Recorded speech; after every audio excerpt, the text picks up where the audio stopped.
والذین یرمون ازواجہم ولم یکن لہم شہداء الا انفسہم فشہادۃ احدہم 4 شہادات باللہ انہ لمن الصادقین. اور جو لوگ اپنی بیویوں پر الزام لگائیں اور ان کے پاس خود ان کے اپنے سوا کوئی دوسرے گواہ نہ ہوں تو ان میں سے ایک شخص کی شہادت یہ ہے کہ وہ 4 مرتبہ اللہ کی قسم کھا کر گواہی دے کہ وہ اپنے الزام میں سچا ہے. کیونکہ انسان کسی باہر کی لڑکی کو اگر برا کام کرتے دیکھتا ہے اور اس کے پاس گواہ نہیں ہے تو چپ کر جائے گا، لیکن اپنی بیوی کو اگر اپنی آنکھوں سے وہ زنا کرتے دیکھ رہا ہے تو وہ کیسے چپ کرے گا؟ تو اس کے لیے اللہ تعالیٰ نے ایک راستہ کھول دیا کہ پھر ایک شخص جو ہے وہ گواہی کے ساتھ قسمیں اٹھائے، کیونکہ قسمیں پھر دوسرے گواہوں کی قائم مقام ہو جائیں گی اور اس طرح معاملہ حل ہو جائے گا. تو کیسے گواہی ہوگی؟ کہ 4 مرتبہ اللہ کی قسم کھا کر گواہی دے کہ وہ اپنے الزام میں سچا ہے، اور 5ویں بار کہے کہ اس پر اللہ کی لعنت ہو اگر وہ اپنے الزام میں جھوٹا ہو. اور عورت سے سزا اس طرح ٹل سکتی ہے کہ وہ 4 مرتبہ اللہ کی قسم کھا کر شہادت دے کہ یہ شخص اپنے الزام میں جھوٹا ہے، اور 5ویں مرتبہ کہے کہ اس بندی پر اللہ کا غضب ٹوٹے اگر وہ اپنے الزام میں سچا ہو. تم لوگوں پر اللہ کا فضل اور اس کا رحم نہ ہوتا، اور یہ بات نہ ہوتی کہ اللہ بڑا التفات فرمانے والا اور حکیم ہے، فضل فرمانے والا ہے، تو بیویوں پر الزام کا معاملہ تمہیں بڑی پیچیدگی میں ڈال دیتا، یعنی پھر تمہاری زندگی دوبر ہو جاتی. تو اس کو قانون لیان کہتے ہیں. یعنی شوہر نے الزام لگایا، قسمیں بھی کھا لی، بیوی نے بھی جواباً اپنے اوپر سے الزام دھونے کے لیے قسمیں کھا لی، تو اس کے بعد کیا ہوتا ہے؟ دونوں کے درمیان نکاح ختم کر دیا جاتا ہے اور آئندہ کے لیے معاملہ ٹھپ، یعنی پھر اپنی اپنی راہ لے. کیونکہ ایسے 2 لوگ اکٹھے نہیں رہ سکتے، کیونکہ شادی کا رشتہ ایک ٹرسٹ کا رشتہ ہوتا ہے جس کے اندر اگر شوہر کو بیوی پر شک ہے اور بیوی کو شوہر پر شک ہے تو زندگی حرام ہو جاتی ہے. تو اس لیے اللہ سبحانہ وتعالیٰ نے یہ قانون دیا، ان الذین جاؤوا بالافک عصبۃ منکم، جو لوگ یہ بہتان گھڑ لائے ہیں وہ تمہارے اندر ہی کا ایک ٹولہ ہے. اس واقعے کو اپنے لیے شر نہ سمجھو بلکہ یہ بھی تمہارے لیے خیر ہی ہے. جس میں اس نے جتنا حصہ لیا اس نے اتنا ہی گناہ سمیٹا، اور جس شخص نے اس کی ذمہ داری کا بڑا حصہ اپنے سر لیا اس کے لیے تو عذاب عظیم ہے. یہاں اشارہ ہے واقع افک کی طرف. حضرت عائشہ رضی اللہ تعالی عنہا حضور صلی اللہ علیہ وسلم کے ساتھ غزوہ بنو المستلق میں گئی تھی. نبی صلی اللہ علیہ وسلم جب کبھی کہیں باہر جاتے تھے تو اپنی ازواج کے درمیان قرعہ اندازی کرتے تھے، اور پھر جس کے نام قرعہ نکلتا اس کو اپنے ساتھ سفر پر لے جاتے تھے. جنگ کا موقع ہے لیکن حضرت عائشہ نبی صلی اللہ علیہ وسلم کی خاطر زینت اختیار کرنے کے لیے اپنے گلے میں ہار پہن کے جاتی، سونے کا ہار، سفر پر. تو بہرحال ہوا یہ کہ جب غزوے سے واپسی ہو رہی تھی تو ان کا ہار کھو گیا. رات کا وقت تھا، وہ اپنے کجاوے سے اتری اور جا کر ہار ڈھونڈنے لگی، اور ڈھونڈتے ڈھونڈتے ان کو دیر ہو گئی. ان کے ساتھ بھی کوئی نہیں تھا، کیونکہ عام طور پر جب کوئی جیولری گم ہوتی ہے تو پھر آپ پہلے خود ہی ڈھونڈتے ہیں، کسی اور کو ساتھ نہیں ملاتے کیونکہ آپ کو پتا ہوتا ہے شامت آنے والی. تو بہرحال انہوں نے اکیلے جا کے ہار ڈھونڈا. اتنے میں لشکر روانہ ہو گیا، اور ان کا جو کجاوا اٹھانے والے تھے انہوں نے سمجھا کہ حضرت عائشہ اندر ہی ہیں، انہوں نے پوچھا ہی نہیں، بات نہیں کی، اٹھایا رکھا اور چل دیے. سب لوگ مدینہ چلے گئے، اور حضرت عائشہ ہار ڈھونڈ ڈھانڈ کر جب واپس آئیں تو اس جگہ پر کوئی بھی نہیں تھا. اب وہ ڈر گئی، وہیں پر انہوں نے کپڑا تانا اور لیٹ گئی، کیونکہ جب میں گم پاؤں گی تو لوگ مجھے ڈھونڈتے ہوئے آئیں گے. تو حضرت عائشہ اتنی عقل مند تھی کہ انہوں نے کہیں ادھر ادھر بھاگنا نہیں شروع کر دیا، اسی جگہ بیٹھ گئی. کبھی بھی زندگی میں اگر آپ گم جائیں، جیسے حرم میں لوگ گم جاتے ہیں یا کسی رش والی جگہ پر، تو جہاں سے گمے ہوں وہیں ٹھہر جائیں، ایک دوسرے کو نہ ڈھونڈنا شروع کر دیں. ہمارے یہاں ہوتا ہی ہے کہ ایک گمتا ہے دوسرا اس کو ڈھونڈتا ہے، پہلا دوسرے کو ڈھونڈ رہا ہوتا ہے اور کوئی کسی کو نہیں ڈھونڈ پاتا. تو بہرحال اتنے میں صفوان بن معطل جو ایک بہت ہی محترم صحابی تھے، وہ بعد میں ساز و سامان کو دیکھتے ہوئے کہ قافلے کے پیچھے کوئی چیز نہ رہ گئی ہو، وہاں سے گزرے تو دیکھا کہ حضرت عائشہ جو ہیں وہ وہاں سو رہی ہیں. تو انہوں نے حجاب کا حکم آنے سے پہلے ان کو دیکھ رکھا تھا. تو ایک دم جب ان کی نظر پڑی تو انہوں نے انا للہ و انا الیہ راجعون پڑھا اور اپنا کیمل جو تھا پاس لا کے بٹھا دیا. حضرت عائشہ خاموشی سے اس میں سوار ہوئی، راستہ بھر کوئی بات نہیں کی اور یوں مدینہ چلی گئی. جو ہی مدینہ میں صفوان بن معطل داخل ہوئے اور پتہ چلا کہ حضرت عائشہ اس کجاوے پر آ رہی ہیں، تو عبداللہ بن ابی نے ایک جھوٹا الزام لگا دیا کہ نعوذ باللہ نبی کی بیوی اس شخص کے ساتھ انوالو ہو کر آئی ہیں اور انہوں نے زنا کیا ہے، زنا کا الزام لگا دیا. یہ خبر سب تک تو نہیں پہنچی، لیکن چند ایک لوگوں کے درمیان میں تھی. منافقین تو آپس میں اس کو ڈسکس کر رہے تھے، لیکن مومنوں میں سے جو مخلص لوگ تھے 3-4 ایسے تھے جو ان کی باتوں میں آ گئے تھے. اب یہ خبر کوئی چھوٹی سی خبر نہیں تھی، اس نے سارے مدینہ کے اندر ایک سنسنی پھیلا دی، اور اس بہتان کی افواہیں تقریباً 1 مہینے تک شہر میں اڑتی رہی. 1 مہینہ. اس دوران نبی صلی اللہ علیہ وسلم سخت اذیت میں مبتلا رہے، لیکن آپ نے کبھی حضرت عائشہ سے پوچھا نہیں، کچھ کھود کرید نہیں کی. اچھا بتاؤ تم نے کیا کیا تھا کہ نہیں کیا تھا، کچھ نہیں، بس ان کو ان کے حال پہ چھوڑ دیا. وہ کہتی ہیں میں روتی رہی، میرے والدین انتہائی پریشانی اور رنج و غم میں مبتلا رہے. ایک دن حضور صلی اللہ علیہ وسلم میرے پاس تشریف لائے، پاس بیٹھے. اس مدت میں آپ میرے پاس بھی نہیں بیٹھتے تھے. اور حضرت ابوبکر یعنی ان کے والد، ام رومان والدہ، انہوں نے محسوس کیا کہ آج کوئی فیصلہ کن بات ہونے والی ہے، تو وہ بھی دونوں پاس آ کے بیٹھ گئے. تو حضور صلی اللہ علیہ وسلم نے فرمایا عائشہ مجھے تمہارے متعلق ایسی ایسی خبر پہنچی، اگر تم بے گناہ ہو تو امید ہے کہ اللہ تعالیٰ تمہاری برات کر دے گا، اور اگر واقعی کسی گناہ میں مبتلا ہوئی ہو تو اللہ تعالیٰ سے توبہ کرو اور معافی مانگ لو، اللہ تعالیٰ معاف کرنے والا ہے. وہ کہتی ہیں یہ بات سن کر میرے آنسو خشک ہو گئے. میں نے اپنے والد کی طرف دیکھا اور کہا کہ آپ کچھ کہیے. تو انہوں نے کہا بیٹی میری سمجھ میں کچھ نہیں آتا کہ میں کیا کہوں. کہتی ہے میں نے اپنی والدہ سے کہا کہ آپ ہی کچھ کہیں. تو انہوں نے کہا میں حیران ہوں کیا کہوں، یعنی ان کے پاس بھی کہنے کے کچھ الفاظ نہیں تھے. تو اس سے آپ اندازہ لگائیں کہ ایسے حالات جب ہوتے ہیں، یعنی دنیا میں بھی جب انسان کسی مصیبت میں ہوتا ہے تو تنہا رہ جاتا ہے. یاد رکھیے تنہا رہ جاتا ہے، خواہ اس کے ماں باپ بھی ہوں، کوئی دوست بھی ہوں، اور لوگ بھی ہوں، اس کے پاس بھی بیٹھے ہوں، لیکن صدمہ جس کو ہوتا ہے اسی کو ہوتا ہے، دوسرے کچھ زیادہ کر بھی نہیں سکتے. اور اس واقعے سے مجھے ہمیشہ قیامت کا دن یاد آ جاتا ہے کہ اگر وہاں کوئی انسان پریشان ہوگا اور وہ اپنی امی ابا کو پکارے گا تو وہ آگے سے کچھ بھی دفاع نہیں کریں گے. اس پہ کہنے لگی ایک بات آپ کے کانوں میں پڑ گئی ہے اور دلوں میں بیٹھ چکی ہے. اب اگر میں یہ کہوں کہ میں بے گناہ ہوں اور اللہ جانتا ہے کہ میں بے گناہ ہوں تو آپ لوگ مانیں گے نہیں، اور اگر میں ایک ایسی بات کا اقرار کر لوں جو میں نے کی ہی نہیں، یعنی غلطی ہی نہیں کی، اور اللہ جانتا ہے میں نے نہیں کی، تو آپ اس کو مان لیں گے. یعنی اس وقت ہر شخص جھوٹے پروپیگنڈے کے اثر سے اس بات کے لیے تیار ہے کہ وہ اس بات کو سچا ہی سمجھ لے. تو اس وقت وہ کہتی ہے کہ میں نے حضرت یعقوب کا نام یاد کرنے کی کوشش کی، لیکن غم کے مارے مجھے ان کا نام یاد نہیں آیا. تو کہا کہ اس حال میں اس کے سوا کیا کہہ سکتی ہوں جو یوسف علیہ السلام کے والد نے کہا تھا فصبر جمیل، کہ میں صبر کروں گی اور اچھی طرح کروں گی.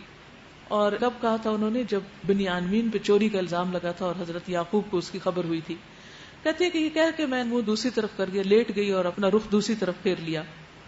اس وقت میں اپنے دل میں کہہ رہی تھی اللہ میری بے گناہی سے بالکل واقف ہے، وہ ضرور حقیقت کو کھول دے گا. لیکن کہتی ہے کہ میں یہ نہیں جانتی تھی کہ اس طرح میرے حق میں یہ آیات اتریں گی جو قیامت تک پڑھی جاتی رہیں گی. اب ہوا یہ کہ یہی کیفیت تھی کہ نبی صلی اللہ علیہ وسلم پر وحی کی کیفیت طاری ہو گئی، یعنی اسی اثناء میں، اور نبی صلی اللہ علیہ وسلم پر یہ آیات جو یہاں سے شروع ہوتی ہیں یہ نازل ہوئی. اور اس میں آپ دیکھیں گے کہ کس طرح اللہ سبحانہ و تعالیٰ نے حضرت عائشہ کا دفاع کیا ہے جو اپنی مثال آپ ہے. اور جب آیات اتر چکی، صفائی ہو گئی، تو حضرت عائشہ کی والدہ نے کہا کہ تم حضور صلی اللہ علیہ وسلم کا شکریہ ادا کرو. تو کہنے لگی کہ میں اس وقت صرف اپنے رب کا شکر ادا کروں گی کیونکہ آپ میں سے کسی نے میرا کوئی ساتھ نہیں دیا. بہت بیٹی بھی تھی، بہت انٹیلیجنٹ، حاضر جواب بھی تھی. تو بہرحال حضرت عائشہ رضی اللہ تعالی عنہا کی اس سے بہت سعادت اور ان کا بلند مقام نظر آتا ہے، اور کس طرح اللہ تعالیٰ نے دنیا میں ان کا دفاع کیا. اور اس واقعے میں ہمارے لیے بھی بہت سارے سبق ہیں کہ اگر کبھی آپ پر کوئی جھوٹا الزام لگے تو اس میں بہت ڈیفینسو نہ ہو، بہت اریٹیٹڈ نہ ہو، بہت زیادہ غصہ نہ کریں، اور بہت زیادہ آپے سے باہر نہ ہو، اور کسی پر ظلم نہ کریں، یعنی بدگمانی سے کام نہ لیں. اچھا فلاں نے یہ کہا ہوگا، فلاں نے یہ کیا ہوگا، کیونکہ اس وقت انسان سخت ٹیسٹ میں ہوتا ہے. اور کیا ٹیسٹ کیا جا رہا ہوتا ہے کہ اس امتحان میں انسان کتنا سچا ہے، کتنا غیبت سے پرہیز کرتا ہے، کتنا الزام تراشی سے پرہیز کرتا ہے، کتنا یہ صبر کرتا ہے. یعنی انسان کی ساری اچھی کوالٹیز سامنے آ جاتی ہیں اور اس کے اندر کی جتنی خرابیاں وہ بھی سامنے آ جاتی ہیں. آزمائش سے اصل انسان باہر آتا ہے جو ویسے ہم نے بہت سے پردوں میں چھپا رکھا ہوتا ہے. امتحان اس کو باہر لے آتا ہے. تو حضرت عائشہ کا، حضور صلی اللہ علیہ وسلم کا، ان کے والدین، سب کا کردار سامنے آتا ہے، پورے مسلمان معاشرے کا کردار سامنے آتا ہے کہ کس حال میں انہوں نے یہ دن گزارے.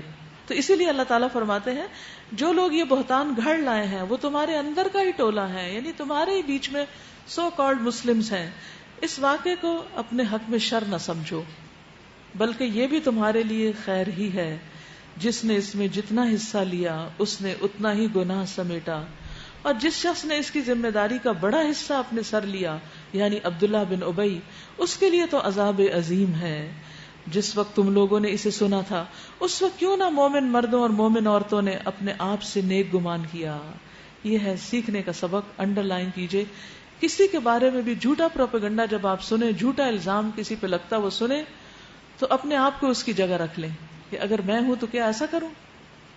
اور کیوں نہ کہا وَقَالُوا هَذَا إِفْكٌ مُبِينٌ، کہ یہ تو ایک صریح بہتان ہے۔ وہ لوگ اپنے الزام کے ثبوت میں 4 گواہ کیوں نہ لائے؟ اب کہ وہ گواہ نہیں لائے، اللہ کے نزدیک وہی جھوٹے ہیں۔ اگر تم لوگوں پر دنیا اور آخرت میں اللہ کا فضل اور رحم و کرم نہ ہوتا تو جن باتوں میں تم پڑ گئے تھے ان کی پاداش میں بڑا عذاب تمہیں آ لیتا۔ ذرا غور تو کرو، اس وقت تم کیسی غلطی کر رہے تھے جب تم اپنے منہ سے وہ کچھ کہتے جا رہے تھے جس کے متعلق تمہیں کوئی علم نہ تھا، تم اسے ایک معمولی بات سمجھ رہے تھے، حالانکہ اللہ کے نزدیک وہ ایک بہت بڑی بات تھی۔ یعنی کسی بے گناہ مسلمان عورت پر الزام لگانا کوئی چھوٹی بات نہیں، بہت بڑی بات ہے۔ کیوں نہ اسے سنتے ہی تم نے کہہ دیا کہ ہمیں ایسی باتیں زبان سے نکالنا زیب نہیں دیتا، ہمیں ایسی باتیں کرنی نہیں چاہیے۔ سبحانک ھذا بہتان عظیم، پاک ہے تو اے رب، یہ ایک بہت بڑا بہتان ہے۔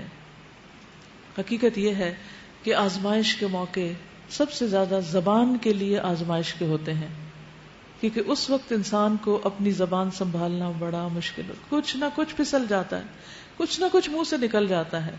تو رسول اللہ صلی اللہ علیہ وسلم نے فرمایا، بندہ ایک بات زبان سے نکالتا ہے اور اس کے متعلق سوچتا نہیں کہ وہ کتنا بڑا گناہ ہے، جس کی وجہ سے وہ دوزخ میں اتنی دور پھسل کر گرتا ہے جتنی دوری مشرق اور مغرب کے درمیان ہوتی ہے۔ آپ صلی اللہ علیہ وسلم نے فرمایا کہ انسانوں کو چہروں کے بل جہنم میں ان کی زبانوں کی کٹی ہوئی کھیتیاں ہی گرائیں گی، یعنی زبانوں کی کمائی کی وجہ سے وہ جہنم میں جائیں گے۔ یعنی ایک انسان نماز پڑھتا ہے، روزہ رکھتا ہے، تہجد پڑھتا ہے، صدقہ خیرات کرتا ہے، لیکن ساتھ بڑا بد زبان ہے، بہت بد اخلاق ہے، تو ایسے شخص کی گفتگو کی جو بے احتیاطی ہے وہ اس کو مصیبت اور بڑے عذاب سے دوچار کر سکتی ہے۔ پھر یاد رکھیے، جو زبان چلاتے ہیں لوگ وہ اللہ تعالیٰ کے ناپسندیدہ ہیں۔ رسول اللہ صلی اللہ علیہ وسلم نے فرمایا، مجھے سب سے زیادہ مبغوض جن سے آپ نفرت کرتے ہیں، یعنی نبی صلی اللہ علیہ وسلم کن لوگوں سے نفرت کرتے تھے، اور سب سے زیادہ میری مجلس سے دور وہ لوگ ہیں جو زیادہ باتیں کرنے والے، دیکھیے یہاں زیادہ بولنے والے، بلا سوچے سمجھے بغیر احتیاط کے بولنے والے، اللہ اکبر، اور تکبر کرنے والے، ایسے لوگ نبی صلی اللہ علیہ وسلم اپنی مجلس میں پسند ہی نہیں کرتے تھے۔ تو اس لیے ہمیں بھی اپنی زبانیں سنبھال لینی چاہیے، خصوصاً جب کوئی مصیبت آفت کا وقت ہو۔ یعظکم اللہ ان تعودوا لمثلہ ابدا ان کنتم مؤمنین، اللہ تم کو نصیحت کرتا ہے آئندہ کبھی ایسی حرکت نہ کرنا اگر تم مومن ہو۔ وَيُبَيِّنُ لَكُمُ الْآيَاتِ، اور تمہیں صاف صاف ہدایات دیتا ہے۔ وَاللَّهُ عَلِيمٌ حَكِيمٌ، اور اللہ علیم اور حکیم ہے۔ إِنَّ الَّذِينَ يُحِبُّونَ أَن تَشِيعَ الْفَاحِشَةُ فِي الَّذِينَ آمَنُوا لَهُمْ عَذَابٌ أَلِيمٌ فِي الدُّنْيَا وَالْآخِرَةِ وَاللَّهُ يَعْلَمُ وَأَنْتُمْ لَا تَعْلَمُونَ۔ جو لوگ چاہتے ہیں کہ ایمان لانے والوں کے گروہ میں فحش پھیلے، بے حیائی پھیلے، چاہے وہ گفتگو سے تعلق رکھتی ہو، چاہے وہ لباس سے تعلق رکھتی ہو، وہ دنیا اور آخرت میں دردناک سزا کے مستحق ہیں۔ اللہ جانتا ہے اور تم نہیں جانتے۔ یاد رکھیے، فحش کا تعلق انسان کی زبان سے ہوتا ہے، انسان کے لباس سے ہوتا ہے، انسان کے ایکشن سے ہوتا ہے۔ ایسا لباس نہیں پہنیے جسے پہن کر آپ کا جسم ننگا ہو رہا ہو، چست لباس نہ ہو، ٹائٹ نہ ہو، جسم کے ساتھ چپکا ہوا نہ ہو، جیسے ٹائٹ پاجامے پہنے جا رہے ہیں آج کل۔ یہ بے حیائی کا لباس ہے، حیا نہیں ہے اس میں، کیونکہ پورا انسان کا جو سائز ہے وہ نظر آنے لگتا ہے، اس کے پورے فگرز نمایاں ہو جاتے ہیں، اور خصوصاً اگر قمیصوں کے چاک لمبے ہیں تو پورے بٹکس تک کا حصہ پورا دکھ رہا ہوتا ہے۔ یہ حصہ عورتوں کو دکھانا بھی حرام ہے، کہاں کہ مردوں کو دکھایا جائے، باہر سڑک پر انسان اس لباس میں چلے۔ پھر اسی طرح انسان کی زبان سے گالی گلوچ اور بے حیائی کی باتیں، زنا کی باتیں، فحش گفتگو، وہ گفتگو جو صرف شوہر اور بیوی کر سکتے ہیں وہ کسی نان محرم کے ساتھ کرنا، یہ سب بھی فحش باتوں میں آتا ہے. پھر اس طرح ایسے گانے، غزلیں اور ایسا میوزک کہ جس میں اس قسم کی باتیں کی گئی ہوں. پھر اسی طرح ان چیزوں کو سیل کرنا اور ایسے لباس تیار کر کے سیل کرنا.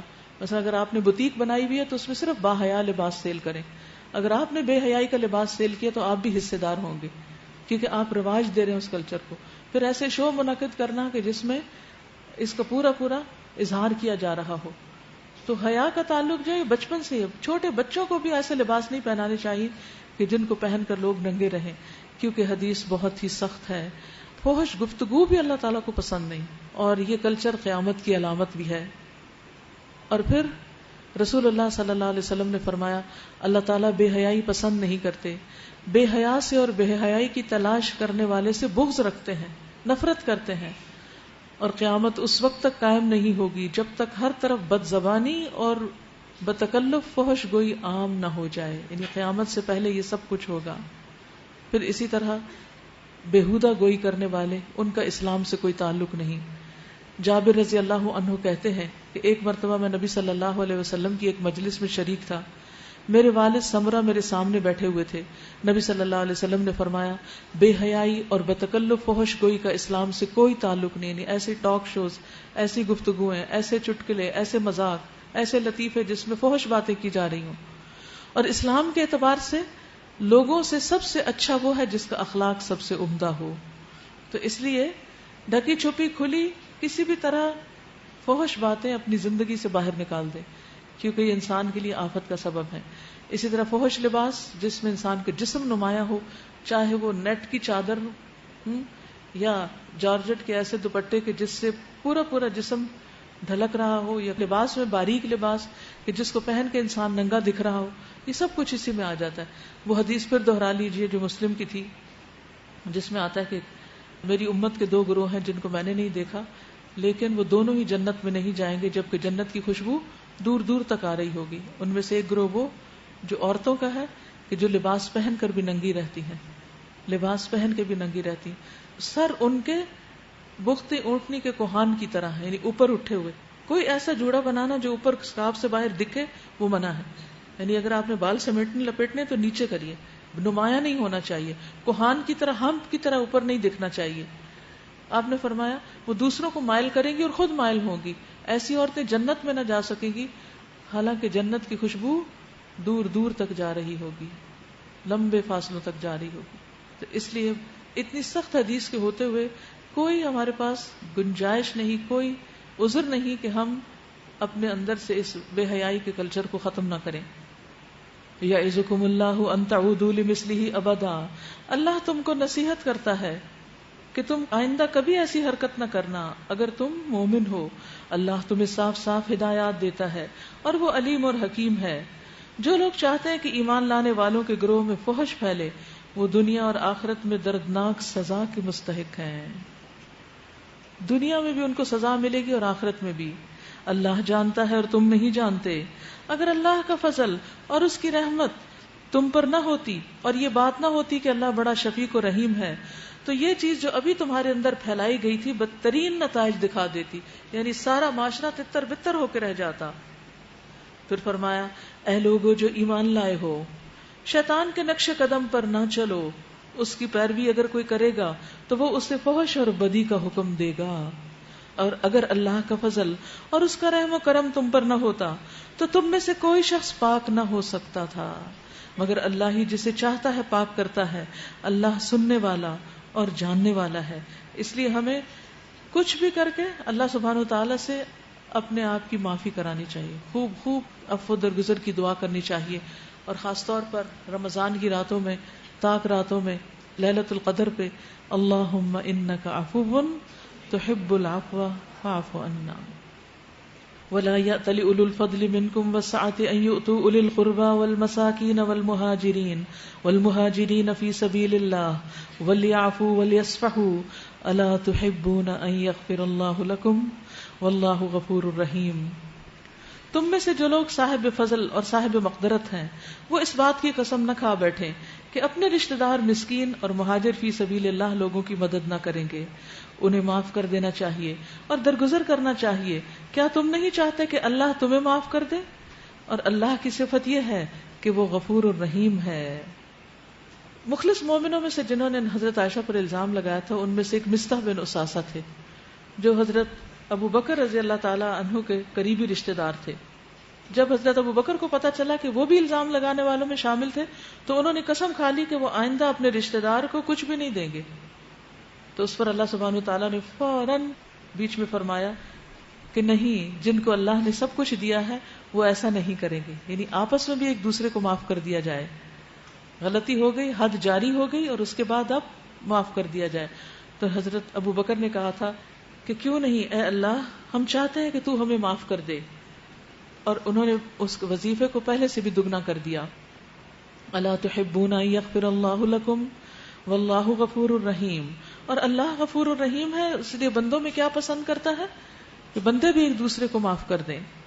ان الذین یرمون المحصنات الغافلات المؤمنات لعنوا فی الدنیا والآخرہ ولہم عذاب عظیم.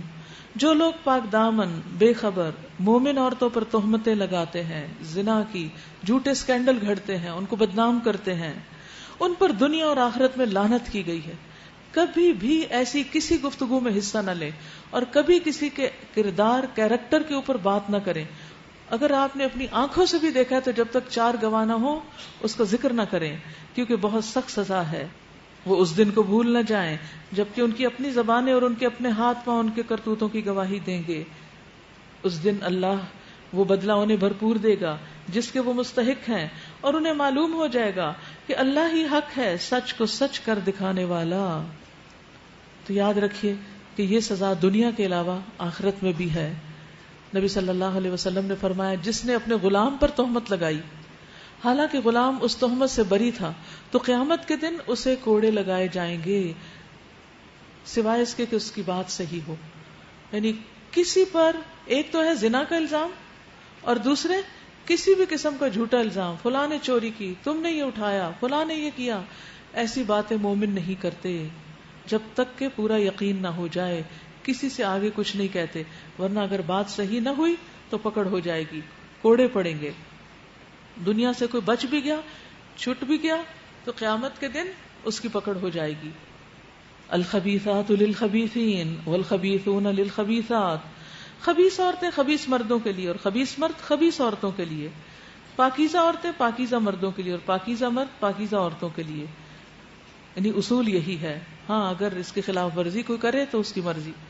ان کا دامن پاک ہے، ان باتوں سے جو بنانے والے بناتے ہیں ان کے لیے مغفرت اور رزق کریم ہے. اور طیبات اور خبیثات سے مراد باتیں بھی کی گئی، یعنی کہ خبیثات سے مراد خبیث کلمات اور طیبات سے مراد طیب کلمات. یعنی کسی کو برا کہنے سے کوئی برا ہو نہیں جاتا اور کسی کو نیک کہنے سے کوئی نیک ہو نہیں جاتا، لیکن بات کہنے والے کے اوپر ہی آ پڑتی. اگر آپ اچھی بات کرتے ہیں تو وہ آپ کی شخصیت کی عکاس ہے، اور اگر آپ خبیث باتیں کرتے ہیں تو آپ اسی سے پہچانے جائیں گے. You are known for that. پھر فرمایا یا ایھا الذین آمنوا لا تدخلوا بیوتا غیر بیوتکم. اے لوگو جو ایمان لائے ہو اپنے گھروں کے سوا دوسروں کے گھروں میں داخل نہ ہوا کرو. حتی تستأنسوا وتسلموا علی اہلھا. جب تک کہ گھر والوں کی رضا نہ لے لو، جب تک وہ راضی نہ ہو، یعنی بن بلائے مہمان مت بنو اور گھر والوں پر سلام نہ بھیج لو. یہ طریقہ تمہارے لیے بہتر ہے، توقع ہے کہ تم اس کا خیال رکھو گے، امید ہے کہ خیال رکھو گے. سن رہے؟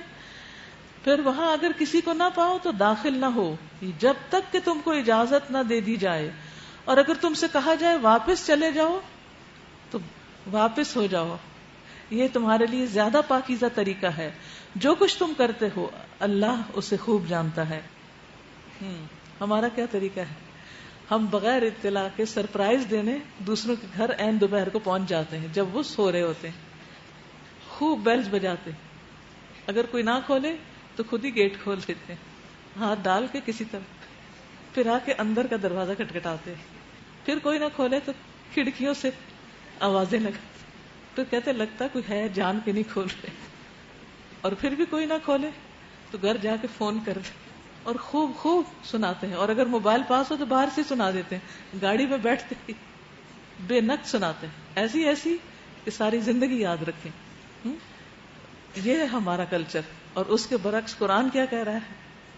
پہلے اپوائنٹمنٹ لو, اجازت لو, مانوس کرو, جا کر بھی پھر ناک کرو, پھر بولو, پھر سلام کرو, پھر داخل ہو. اور اگر کوئی کہے کہ نہیں اس وقت میں مصروف ہوں چلے جاؤ تو چلے جاؤ, اور برا نہ مناؤ. یہ زیادہ اچھا طریقہ ہے, بجائے اس کے کہ کوئی شخص اس پوزیشن میں نہ ہو کہ آپ کو سرو نہ کر سکے, اٹینڈ نہ کر سکے, ٹائم نہ دے سکے, اور پھر تم ناراض ہو کے چلے آؤ کہ اتنے بد اخلاق ہیں, اتنے بدتمیز ہیں کہ ہم گئے ہیں اور ہمیں کسی نے پوچھا نہیں. تو اس لیے اس حکم پر عمل بہت مشکل کام ہے, اور اس سے پتہ چلتا ہے ہمارا معاشرہ کتنا اسلامی معاشرہ ہے اور کتنا دین ہم جانتے ہیں. اچھے بھلے دین پڑھے ہوئے لوگ بھی یہی حرکتیں کرتے ہیں. البتہ تمہارے لیے اس میں کوئی مذائقہ نہیں کہ ایسے گھروں میں داخل ہو جاؤ جو کسی کی رہنے کی جگہ نہ ہو. جیسے ہاسپٹل ہے, وہاں بھی اگر وزٹرز آورز نہیں ہے تو مت جاؤ, کیونکہ مریض کو کسی وقت تو آرام کرنا ہی ہے. اور جن میں تمہارے فائدے کی کوئی چیز ہو, یعنی اسکول وغیرہ, کالج, بینک وغیرہ, تو اس میں ضروری نہیں ہوتا کہ انسان اسی طرح ناک کر کر کے جائے. وہ دروازے جب انہوں نے خود کھول رکھے ہوتے ہیں وزٹنگ آورز, تو اس میں آپ بغیر اجازت بھی جا سکتے ہیں. ورنہ اگر وہ اپوائنٹمنٹ بنانے کو کہیں تو وہاں بھی اپوائنٹمنٹ بنانی ہوگی. یہ نہیں کہ چلے گئے بغیر اجازت, سامان لے کے چلے گئے اور پھر کہا کہ اب جیسے تیسے ادھر ہی ہمیں اکوموڈیٹ کر لیں. پھر فرمایا تم جو کچھ ظاہر کرتے ہو اور جو کچھ تم چھپاتے ہو سب کی اللہ کو خبر ہے. تم جو کرتے ہو یعنی اس وقت دوسروں کے بارے میں جیسا گمان رکھتے ہو اور جو حرکتیں کر رہے ہو سب پتہ ہے اس کو, تو اس لیے اللہ تعالیٰ اس کا حساب لے گا. پھر فرمایا قل للمؤمنین یغضوا من ابصارہم ویحفظوا فروجہم. اے نبی صلی اللہ علیہ وسلم, مومن مردوں سے کہیے کہ اپنی نظریں بچا کے رکھیں اور اپنی شرمگاہوں کی حفاظت کریں. یعنی صرف عورتیں ہی نہیں شرم و حیا کا مظاہرہ کریں, مرد بھی کریں, بلکہ مردوں کو پہلے حکم دیا گیا. یہ زیادہ پاکیزہ طریقہ ہے. ان اللہ خبیر بما یصنعون, بے شک اللہ خوب باخبر ہے اس سے جو کچھ وہ کرتے ہیں. بما یصنعون یعنی مردوں کی تمام حرکات اللہ کی نگاہ میں ہیں, چھپی ہوئی نہیں. اللہ دیکھتا ہے, اس کا مطلب کیا کہ پھر اللہ تعالیٰ پوچھے گا بھی. نگاہ کی جو حفاظت ہے یہ ایمان کا حصہ ہے. جو شخص اپنی نگاہ کو سنبھال کے رکھے گا اللہ سبحانہ وتعالیٰ اسے اس کا بہترین اجر عطا کرے گا. نبی صلی اللہ علیہ وسلم نے فرمایا 3 طرح کی آنکھیں قیامت کے دن جہنم کی آگ کو نہ دیکھ سکیں گی. وہ آنکھ جو اللہ کے ڈر سے رو پڑی, وہ آنکھ جس نے اللہ کی راہ میں پہرا دیا, وہ آنکھ جو حرام کردہ چیزوں میں جھک گئی, یعنی جب کوئی فحش سین آیا خواہ ٹیلی ویژن کی اسکرین پر یا بل بورڈ پر یا پھر کسی کتاب کے اندر یا کسی میگزین میں یا کسی انٹرنیٹ کی سائٹ پر, کیونکہ بعض اوقات اچانک چیزیں سامنے آ جاتی ہیں اور آپ قطعاً دیکھنا نہیں چاہتے, تو فوراً اس نے حرام سے نگاہ پھیر لی. ایسی نگاہ رکھنے والوں کا اجر کیا ہے کہ اللہ تعالیٰ جہنم کی آگ ان سے چھپا لے گا. آگ کو دیکھنا کتنا خوفناک ہوتا ہے, کتنا خوف زدہ کرتا ہے انسان کو.